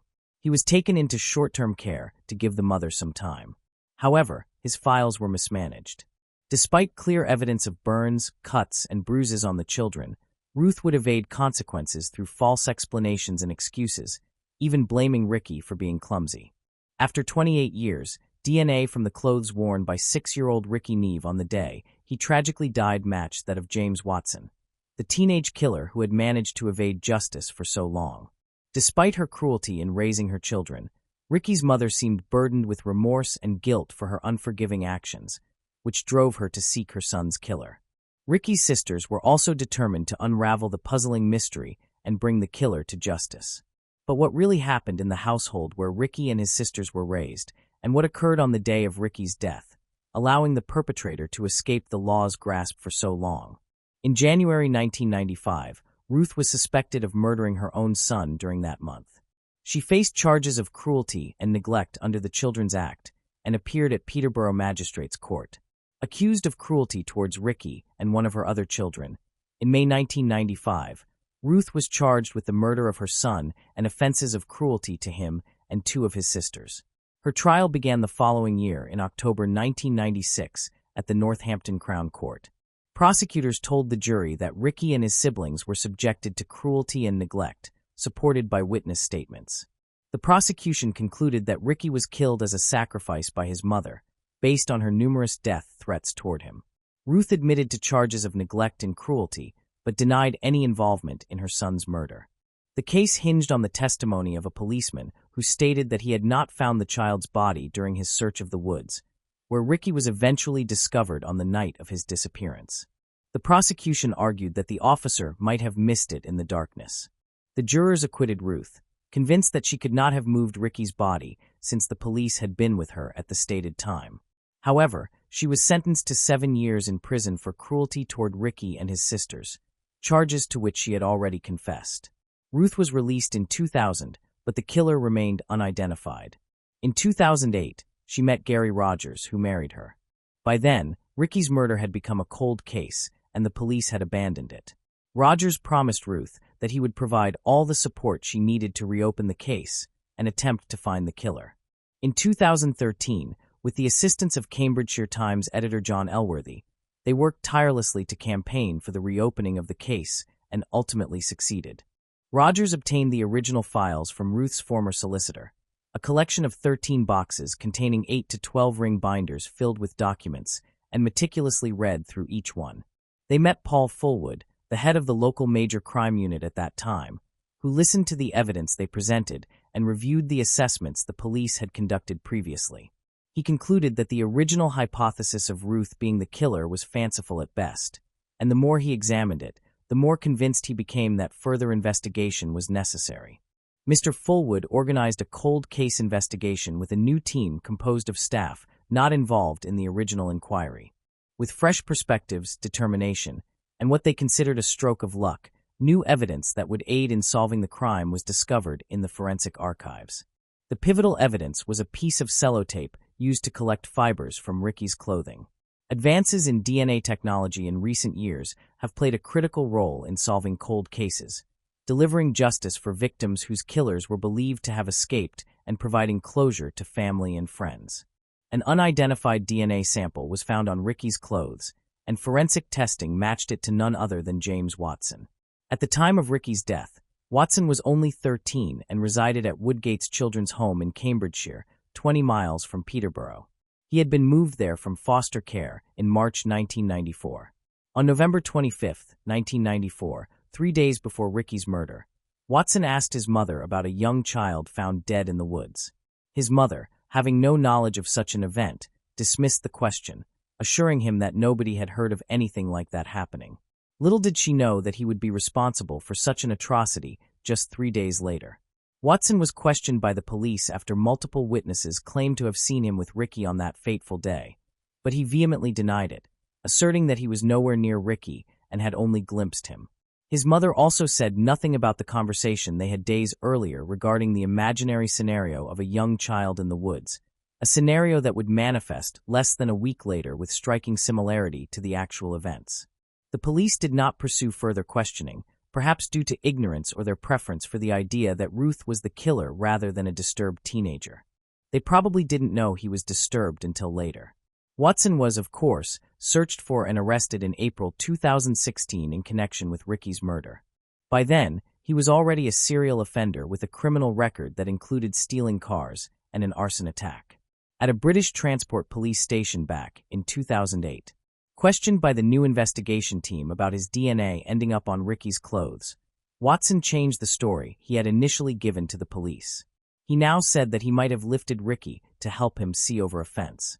This statement started getting him into further trouble. The police tested his claim and found footage from 1994 showing the estate being redeveloped. They discovered that the fence was not built when Ricky Neve was still there, as it was constructed after he was already murdered. The investigators were therefore able to prove that Watson was not only a fantasist, but also a huge liar. However, this was still not enough to secure his conviction, so they started to pull other pieces of evidence together. It was not long until evidence was found that he had inappropriately touched a 5-year-old child when he was around 11 or 12, and his ex-girlfriend had also complained about him strangling her during sex. 2 teachers also revealed how he had become obsessed with Ricky's murder case, showing an unnatural level of interest in it, and even photocopying the front page of the Peterborough Evening Telegraph, which covered the case. More disturbing behavior had also been noted at the children's home where he lived, including him pleasing himself over pictures of young boys in underwear. He also kept a dead pheasant in his room, and it was claimed that he had on one occasion killed a bird and spread its wings in a sinister reconstruction of Ricky's murder. After being released on police bail, he departed the UK 3 months later in a motorhome with another resident from the bail hostel. He traveled to Rotterdam, then France, and crossed the Pyrenees into Portugal.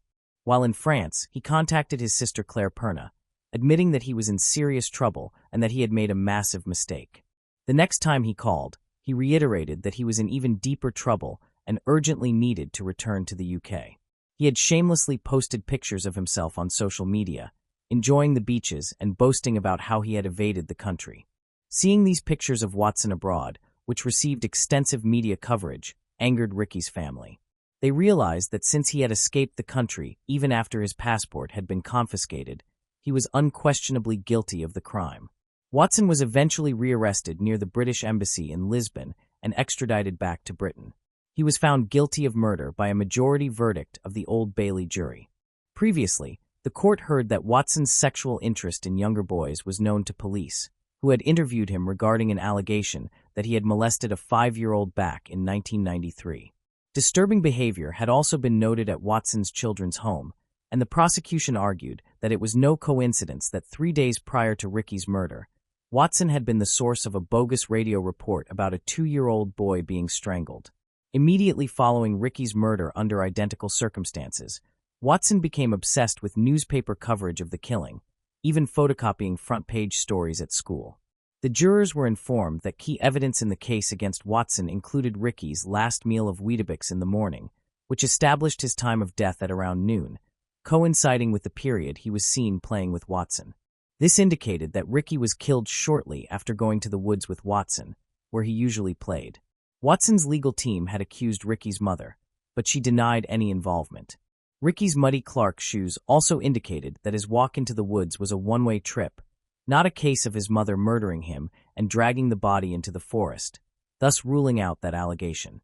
After a trial at London's Old Bailey, which ran from January 18th to April 21st, 2022, James Watson, aged 41, was found guilty of Ricky Neve's murder. On June 24, 2022, he was sentenced to life imprisonment with a minimum term of 15 years by Mrs. Justice McGowan. The judge considered Watson's age at the time of Ricky's death as a significant factor in determining the sentence. In June 2023, Watson was granted permission to appeal his conviction. His lawyer argued before the Court of Appeal that Watson had not been able to receive a fair trial because too much of the evidence, from which the killer's DNA could have been recovered, had been lost or destroyed over the intervening years. This case could have been solved much earlier if official police records of 6 reported sexual assaults on children in the Wellander estate during the 3 years prior to Ricky's murder had been thoroughly investigated. Had these reports been followed up, the allegation on Watson's record of touching a 5-year-old could have provided a crucial lead for the police in apprehending the perpetrator. These investigative failures add to the list of many shortcomings in this case. The verdict was a triumph for Ricky's sisters, who had never imagined they would witness justice for their beloved brother. With the killer finally apprehended, the family experienced a measure of closure, enabling them to move forward with their lives while cherishing the memory of little Ricky as he had been in 1994. Ricky Neve will forever be remembered as a loving and caring brother and a brave and kind-hearted boy. Despite confronting immense challenges at a young age, he displayed remarkable courage and affection, always protecting his sisters. He deserved a life full of joy, but tragically, he suffered cruelty, neglect, and the ultimate horror of murder. Had he received the love and care he was entitled to, this heart-wrenching tragedy might never have happened. Moving on to the next case. The case of Sierra Lamar. Sierra was born on October 19, 1996, with an older sister, Danielle, who was roughly 4 years older. Despite their comfortable upbringing, the sisters went through a traumatic event when they were young. Their father, Steve, engaged in inappropriate sexual conduct with a classmate during a sleepover. When the truth came out, Steve pleaded no contest to indecent actions with a minor and was given a 1-year prison sentence. This revelation shattered the family, ultimately causing Steve and Sierra's mother, Marlene, to end their relationship. After the separation, Marlene began seeing a new partner. Meanwhile, Sierra and Danielle attended Washington High School, where they were socially active and performed reasonably well in their studies. Sierra was recognized for her cheerful personality, being fun-loving, lively, and compassionate. She enjoyed taking part in dance competitions and cheerleading. Marlene moved from Fremont to Morgan Hill, a city 40 miles southwest, with Sierra and her boyfriend Rick Gardner in October 2011. They rented a rural, ranch-style house on Pito Hispanic Court, surrounded by farmland. Rick worked in construction, but despite his business improving, finances were still tight. Sierra felt unhappy about leaving behind her friends and hobbies, having to start over in a place where she knew no one. At Washington High, she was well-liked, but at SA High School, she didn't receive the same warm reception. However, over time, she settled in, made friends, gained the respect of her peers, and even returned to the cheerleading squad. By March 2012, Sierra had adjusted to her new environment. On March 11th, she called her parents in Fremont to give them an update. The conversation was mostly positive. She was excited about an upcoming school project, wanted to dye her hair on her next visit to Fremont, and talked about her homework with her sister. Sierra was doing well academically and finished her conversation with Danielle and Steve on Thursday evening, promising to speak to them again soon, not realizing it would be their final conversation. The following morning, February 16, 2012, began like any other day in Morgan Hill. Sierra's family got ready around 6 a.m. Her parents, Rick and Marlene, left for work, and Sierra got ready for school. Before heading out, she tweeted a friend at 6:29 a.m. Sierra lived far from her school, SA High School, and needed to cross a deserted road between Palm and Dury Avenues to reach the bus stop. As she walked, she texted a friend at 7:11 a.m. to plan a quick meetup before classes. However, when the bus arrived at 7:11 and 15 seconds a.m., Sierra was not there. Sierra's friend did not show up to meet her, so Sierra missed class and possibly skipped school entirely. Her friends found this strange, but they didn't consider it serious enough to inform the school. The day continued normally. When the school day ended, Marlene, Sierra's mother, called Sierra as she usually did to check on her. However, Sierra's phone immediately went to voicemail, which was unusual. Marlene didn't panic right away, but when she arrived home and found Sierra's room still empty, she knew something was wrong. Marlene contacted Steve, Sierra's father, to check whether Sierra might have been planning to visit him in Fremont, which would have been inconvenient but not alarming. Unfortunately, that wasn't the situation. When Sierra's friends, including Danielle, couldn't reach her, they left similarly worried messages. Marlene eventually called SA High School and learned that Sierra had missed all her classes. Marlene was frantic, remembering their goodbye that morning. She said Sierra had spoken to her, said goodbye, and given her a hug. Everything had seemed normal, and Sierra had told her she loved her. Marlene couldn't believe she wouldn't reach out to her friends to reassure them she was safe and spare them such distress. Officers were immediately dispatched to Pedo Hispanic Court once authorities were alerted, but because Sierra could have disappeared at any point, investigators had no specific place to begin their search. They started by interviewing those closest to Sierra, including her friends, who were honest about the difficult circumstances Sierra and her family were experiencing. Although Sierra was normally cheerful, her mother's recent divorce had forced her to leave her family and longtime friends just months earlier. Authorities suspected she might have left voluntarily, since she often made both joking and serious remarks about returning to Fremont. Despite the police initially downplaying her disappearance, other signs indicated otherwise. Sierra's sudden vanishing was marked by a total absence of activity. She stopped posting on social media and didn't answer calls, which went straight to voicemail. Her phone was turned off, leaving her loved ones with no way to reach her. As a result, an extensive search effort was launched to find her. The investigation began 2 days after Sierra disappeared, on a Sunday morning. During this period, digital forensics specialists examined her phone's past activity and uncovered a surprising detail. In the middle of the night, the phone had briefly powered on, sending a single electrical ping before shutting down again. The coordinates at that moment traced back to a field near Sierra's home at dawn, giving the case an important lead. A search team thoroughly examined the area where her phone had last been located and soon found it near the road. The Samsung Galaxy was severely damaged and had clearly been thrown from a vehicle. Investigators concluded that Sierra hadn't turned on her phone that night. Instead, rain had momentarily charged the device, causing it to send a false signal. A critical piece of evidence had been uncovered purely by chance. The progress of the investigation depended on authorities locating the girl's phone, which was only possible because a raindrop had triggered a short circuit. Given the situation, detectives were particularly troubled by the fact that the phone appeared to have been tossed from a moving car, with no footprints, tire marks, or other physical evidence nearby. The following day, a search team made a chilling discovery 2 kilometers from Sierra's home. They found her backpack abandoned outside a barn, containing her schoolwork, inhaler, and money, items she would have needed for school. It suggested she had been forced to leave behind her essential possessions. Additionally, a full set of clothing, possibly what she had been wearing the morning she vanished, was found in her belongings.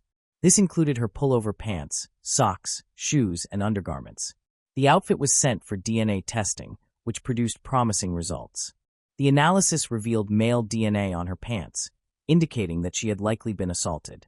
After Sierra's disappearance, the search efforts intensified dramatically, with a surge of local and international support after her phone and clothing were recovered. Authorities received over 1,000 new leads and dedicated more than 7,000 hours to the investigation. A massive search operation was organized, involving over 800 people divided into multiple teams. These teams thoroughly searched every lake, reservoir, and field in the region and also examined abandoned buildings. Sierra's name became widely known, with posters displayed throughout the community. Her parents even offered a $10,000 reward for credible information leading to her discovery. Despite the extensive efforts, only a golf ball and a flip-flop were found. 12 days after Sierra vanished, investigators achieved a breakthrough. A DNA sample taken from her pants matched a local man, Antolín Garcia Torres, who lived in the Morgan Hill area. This discovery was made after authorities compared the DNA to that of all 57 registered sex offenders in the same zip code. It is worth mentioning that Sierra's father, a registered offender himself, voluntarily reported his prior criminal history to the police shortly after she went missing. He was quickly cleared as a suspect, allowing investigators to pursue other leads. Antolin Garcia Torres, a 21-year-old man, became a person of interest due to the DNA match. At the time, he lived with his mother, his pregnant wife, and his young daughter at the Maple Leaf RV Park, about 7 miles from Sierra's home. Antolin's background was troubling, shaped by a difficult childhood filled with abuse and neglect. His father had been violent and had even threatened to kill both Antolin and his mother before being imprisoned for molesting a family member. Sadly, Antolin appeared to have followed in his father's footsteps. In 2009, he was accused of having sex with a minor, but those charges were dropped. However, his DNA had been collected during that investigation.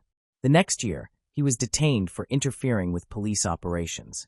The concerning connection between Sierra and Antolin raised suspicions, prompting detectives to watch him closely. Since Antolin was the most likely person to know Sierra's location, police began monitoring his movements and communication. They tapped his phone, placed a GPS tracker on his car, and even stationed 2 undercover investigators in an RV beside his residence to keep him under constant surveillance. While checking Antolin's alibi, detectives examined security footage from the RV park and nearby areas on the day Sierra disappeared. The footage showed that Antolin left the campground in his red Volkswagen Jetta at 7 a.m., which aligned with the time frame of Sierra's abduction, considering the short 7-mile distance between the 2 homes. Although Antolin claimed he went to work, Safeway records revealed he never showed up on March 16th. Further review by his management uncovered disturbing details. 3 attempted kidnappings had taken place in the same Safeway parking lot just 3 years earlier, although the perpetrators had never been identified. The only evidence from these earlier incidents was a dropped taser with a partial fingerprint on one of its batteries. However, a complete match required a direct one-to-one comparison. The idea of Antolin being the suspect seemed plausible, but when his fingerprints were compared with those on the taser, investigators were shocked to confirm that he was indeed the person they were looking for. The evidence against him continued to grow. His DNA was found on Sierra's pants, and he had a prior history of involvement in kidnappings. This was sufficient to detain him and seize his car for further DNA testing. During the interview, Antolin appeared arrogant, but the test results were incriminating. He claimed to have gone fishing on the day Sierra disappeared and insisted he had no knowledge of her. Investigators, however, were highly skeptical of his explanation. Additionally, Antolin made a bizarre admission. He had a disturbing habit of strangling snakes while driving and throwing them out the window. He also confessed to tossing a used tissue out of the car window in the same area where Sierra's bag was later discovered on the morning of her disappearance. This, combined with the extraordinary circumstance of rain activating Sierra's phone, made his story even less believable. Consequently, Antolin Garcia Torres was formally arrested on May 21, 2012, in connection with Sierra Lamar's disappearance, outside his workplace in a Safeway parking lot. Clear evidence linked Sierra to Antolin's vehicle. DNA testing confirmed that Sierra's DNA was present on the interior door handle of the rear door. Moreover, fibers from Sierra's clothing matched those found on Antolin's car seats, and a piece of rope in his car contained a strand of Sierra's hair. This evidence conclusively proved that Sierra had been inside Antolin's car at some point. Despite his arrest, a major issue remained. Sierra's body had not been recovered, and her death had not been officially confirmed. This raised the question of whether Antolin could be charged with first-degree murder without a body or verified death. Santa Clara County District Attorney Jeff Rawson announced on May 19, 2014, that he would seek the death penalty against Antolin. Although Antolin pleaded not guilty to Sierra's murder, the overwhelming evidence against him left little room for doubt. After several delays, Antolin's trial finally commenced on January 30, 2017. Moving on to the next case. The case of Wilma Anderson. On November 14, 2019, a 17-year-old girl named Wilma Anderson disappeared after visiting her ex-boyfriend, Tishko Ahmed, in Uddevalla, Sweden. Wilma had gone to collect her belongings following their breakup, but this would be the last time she was seen alive. As the investigation unfolded, the detectives' findings shocked everyone. This is the haunting case of Wilma Anderson. Wilma Anderson was born to Linda and Marcus Anderson. However, due to family difficulties and their divorce, Wilma was unable to live with either parent. Despite this, her mother remained deeply involved in her life, while Wilma stayed with her sister, Emily, whom their mother described as a vibrant and future-oriented girl. Wilma was a sociable individual, surrounded by an active social circle that filled her days. She adored social media, frequently sharing glimpses of her life on Facebook, and eagerly embraced every opportunity to be photographed, highlighting her natural creativity and spirited personality. At the age of 15, Wilma met a 20-year-old man named Tishko Ahmed Shabazz in Sweden. Despite the 5-year age gap, there were no legal barriers to their relationship, as the age of consent in Sweden is 15. Wilma's mother had reservations about her daughter dating an older man, but reluctantly accepted her choice, trusting Wilma's judgment. Tishko, originally from Iraq, had moved to Sweden at the age of 8, living with his father and stepmother. Accounts from Tishko's friends described a school life marked by bullying, but as he grew older, he developed a steadfast resolve, refusing to back down from challenges. He obtained Swedish citizenship in 2014 and eventually found employment in the care sector after completing his education in 2018. Wilma and Tishko then took a significant step, moving in together in Uddevalla, Sweden. Initially, their relationship was smooth, but it eventually took a darker and more troubling turn. Tishko's behavior became increasingly controlling, a change that did not go unnoticed by Wilma's mother, who observed her daughter's altered behavior over the 2 years she spent with him. Wilma often confided in her sister, Emily, about the turbulent nature of her relationship with Tishko.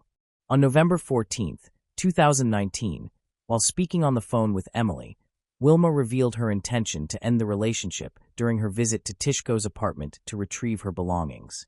She expressed her exhaustion with Tishko's constant control over her life, dictating what she wore, where she went, who she spoke to, and even how she applied her makeup. Feeling suffocated by his domineering and abusive behavior, she had reached her limit and simply wanted it to end. When Tishko returned from work, Wilma ended the call, saying she had to go, possibly intending to conclude the matter that had brought her to his apartment. Tragically, this would be the last time her sister or any of her loved ones would hear from her. Later, Emily desperately tried to reach her sister, but her calls went unanswered. On November 15th, Wilma had a dentist appointment, but she failed to appear. On November 17th, Wilma's worried parents went to the apartment she had shared with her boyfriend. After knocking for what seemed like an extended period, the door finally opened, revealing Tishko. Linda, deeply concerned, questioned Tishko about Wilma's whereabouts, noticing his distant demeanor. She suspected he might be under the influence, but she and her husband persisted, determined to get answers. Tishko admitted that their relationship had ended, claiming Wilma had left after collecting her belongings and that he had no idea where she was now, adding that he did not expect to see her again soon. They entered the apartment, hoping to investigate further through conversation. Tishko recounted the evening's events to Wilma's parents, describing a heated argument that occurred upon his return from work around 5:30 p.m., which led to Wilma leaving their relationship. Initially, Tishko and Wilma had an unpredictable, on-and-off relationship, primarily due to Tishko's behavior toward Wilma. Her parents were not immediately alarmed, as this was not uncommon. Meanwhile, Emily, Wilma's sister, grew increasingly worried and turned to Facebook, urgently seeking information about her missing sister. Emily's post outlined Wilma's disappearance since November 14th, emphasizing the lack of communication, a stark contrast to Wilma's usual contact with her family. Emily described Wilma's physical appearance, noting her height of 165 centimeters, her dark hair with blonde highlights, and expressed her distress at Wilma's sudden disappearance, which was unlike her typical behavior. The police promptly filed a report and began collecting statements from family and friends, determined to trace Wilma's last known interactions. They investigated who had recently seen or spoken to the missing girl. Linda and Emily confirmed they had had no contact with Wilma since November 14th, and all their calls went unanswered. A search party was organized, combining police efforts with support from friends and family, using police dogs and drone technology to explore inaccessible areas for any trace of Wilma. When authorities questioned Tishko, he claimed he had no knowledge of Wilma's whereabouts and asserted he had not received any recent communication from her. By Sunday, November 17th, 3 days into the search, the concerning silence from Wilma persisted. Wilma, who had normally been active on social media, had now gone completely silent for an alarming period. The urgency escalated as approximately 5,000 people joined the search, working collectively to locate her.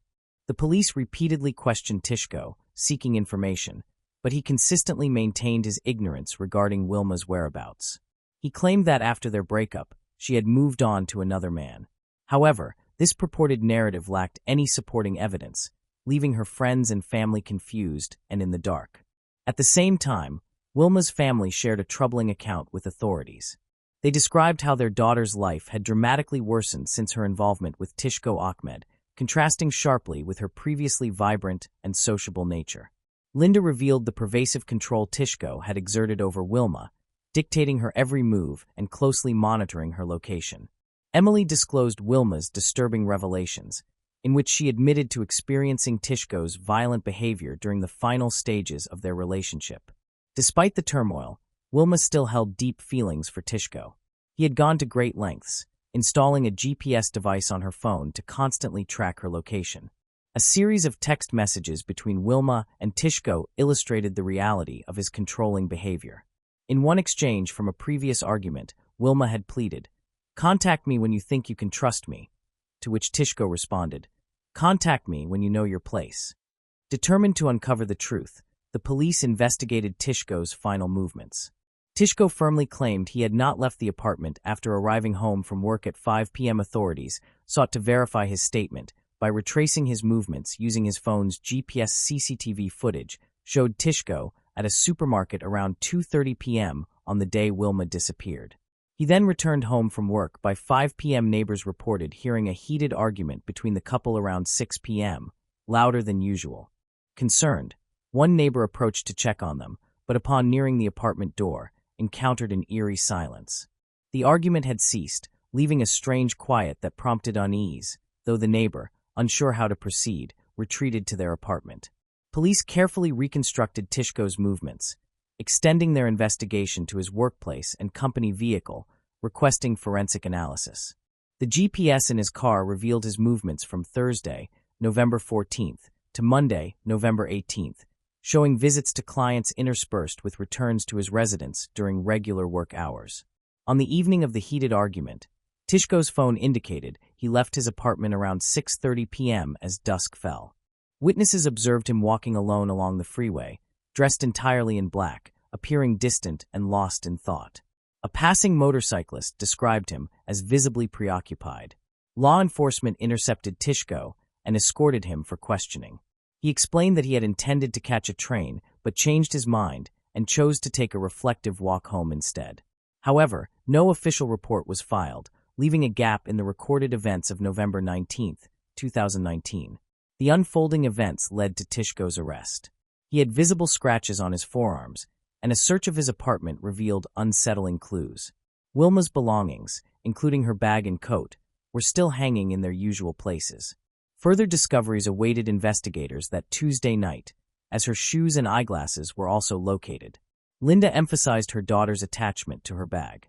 The examination revealed a trail of bloodstains splattered across the walls and floors of every room, suggesting a violent struggle had occurred throughout the apartment. As the investigators pieced together the evidence, a sinister narrative began to emerge.